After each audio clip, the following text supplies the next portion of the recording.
What's up guys, JK Molina from likesandcash.com, and today we're gonna focus on 20 things people do trying to make money on social media that's just stupid. So these are mistakes that I've learned around 4 years doing business online. Every time I see one of these, I'm like, oh man, I made that. Those are mistakes that cost me a lot of money. So hopefully when you watch this video, be wary of the things that you may be doing and think about if that's what you want to keep doing, assuming that making money is your goal. If you just want to grow a following just for the sake of it, that's fine. There's a time and space for that. But if you're here to monetize and run a business, not a show business, this video might be relevant. Let's get into it. One is acting low status. When somebody sees a big account, they assume that they have high status, but in reality, they just look high status. I work with a bunch of big accounts and you'd be amazed at how many of them are actually quite incompetent. They don't make any money. They're not as smart as you think. They've just been in the game longer. When somebody has a big following, don't assume that they have stuff figured out. They're probably actually really bad at business. That's where Likes and Cash came from. I was one of them. I had 70,000 followers and I was making like 30K a month. When I met this guy that had 1,000 followers and he was also making 30K a month. That's when I understood that maybe a lot of things I was doing were wrong and stopped assuming that just because someone has a big account, that means that they have a big bank account.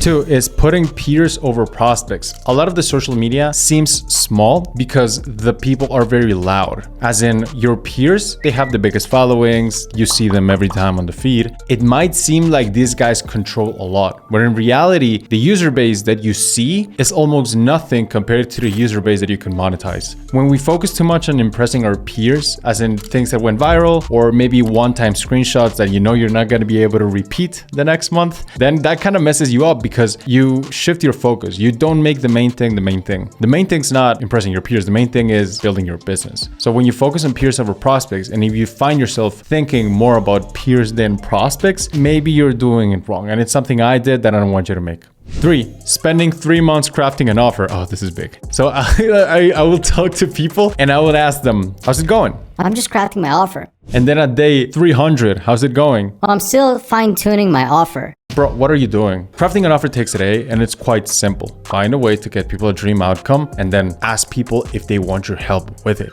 Crafting the offer is not the game. The game is validating the offer. If you keep crafting the offer, then you're literally asking the worst person, because the worst person to give you feedback on your offer is you.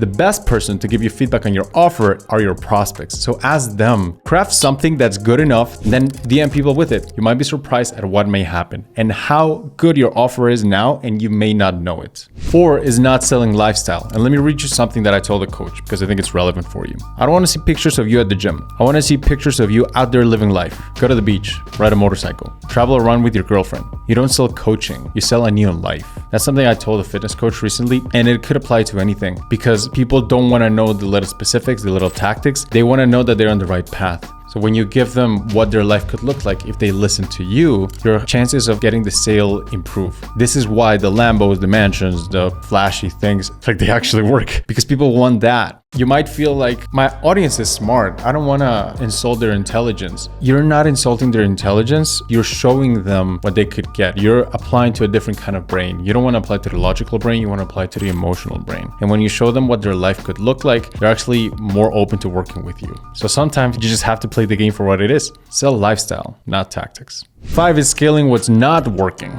If you can't monetize 1,000 followers, you won't be able to monetize 10,000 followers. And I say this all the time. If you just get shares or retweets or just any way to boost those posts and it's not working, then why would you scale something that's not working? You can only make fires bigger, but you can't start fires with it. If there's a little flame, then yeah, boost that. That makes sense. But if there's nothing there, you putting money on it really won't do anything. Don't just boost anything because you feel like it's good. 6 is not proving competence. Let's say somebody's choosing between you and person B. If you have great posts that go viral, but the other one has a clear path and a solution and proves their competence, even if they have worse engagement than you, they will go with them. This is why a lot of accounts with small followers make a ton of money, because they don't focus on the engagement and going viral. They focus on proving their competence, showing people that they can solve the problem, that they're the guy, that they're literally that guy.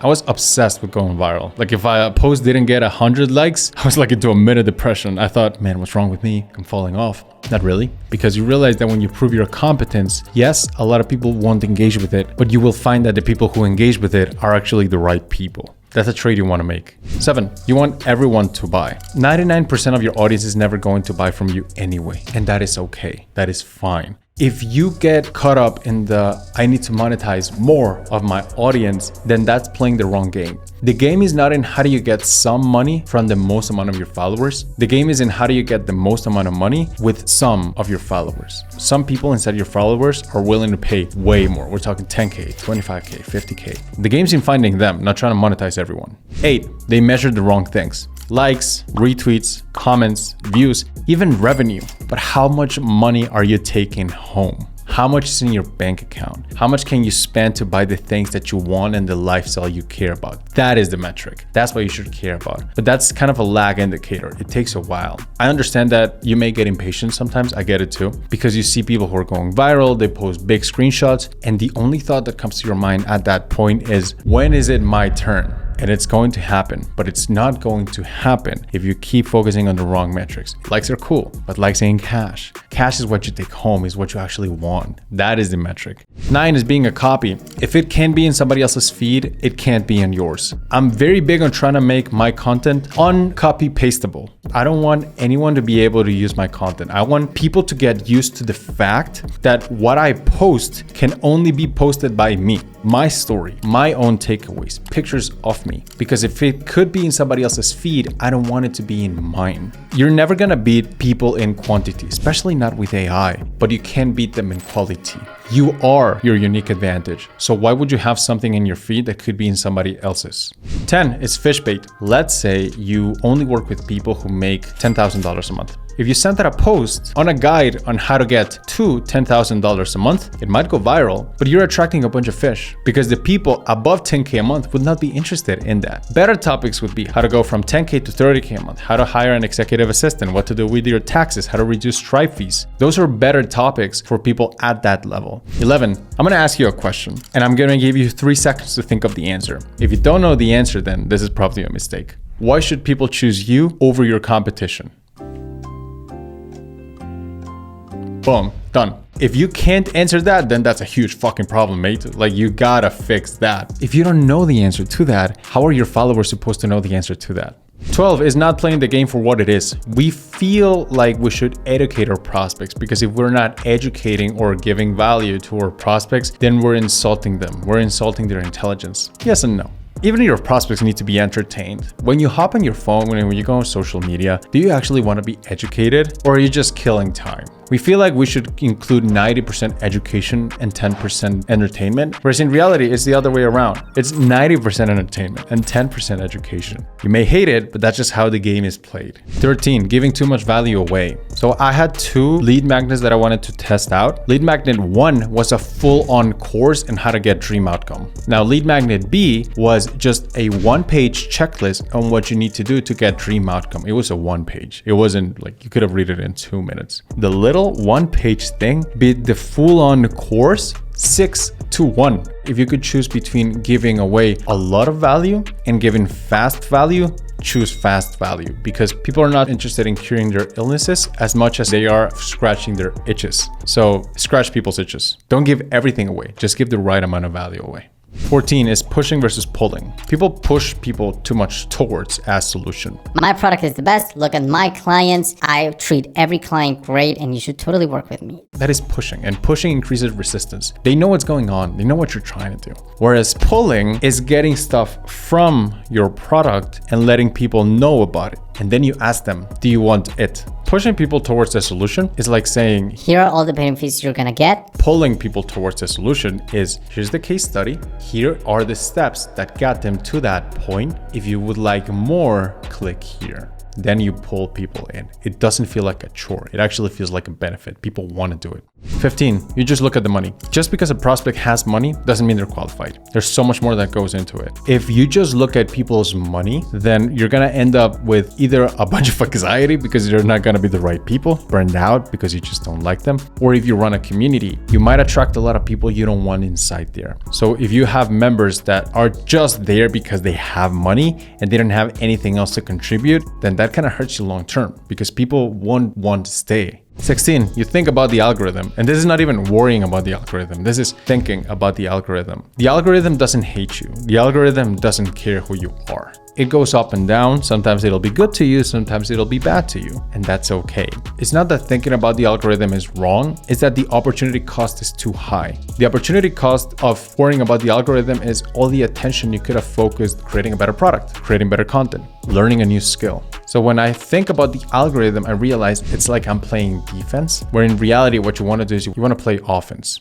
17, they consume the same content. It's like everybody read the same book, they have the same gurus, they watch the same YouTube videos. How can you innovate in an industry where you're getting your information from everyone else? It's very often that people from other industries come in and disrupt old industries because they bring new, fresh perspectives. Ray Kroc, the McDonald's guy, actually came from paper cups, and he understood how efficiency can be such a big part of food and beverages. When you get perspective from other industries, you bring in fresh perspective to your current industry. That's not going to happen if you consume content from the same people that others consume content from. So yeah, touch some grass. It's good for you. 18 is negative content. Like attracts like. If you post negative content, you will attract negative people. It's very common that you end up attracting what you feel inside. And this gets a little esoteric, but if you're angry and combative with your content, you will attract angry and combative people. I find that very often when people are not closing clients or they're just kind of stuck, I see it reflected in their content and it's all negative. A good heuristic is watching your own content. Is this something that my ideal target market would enjoy? If the answer is no, then maybe that's what you should fix. 19, unrealistic offers. So we actually tested 2 offers. One offer was make 30K a month, and the other offer was add 20K a month to your income. This one's smaller, but it performed way better.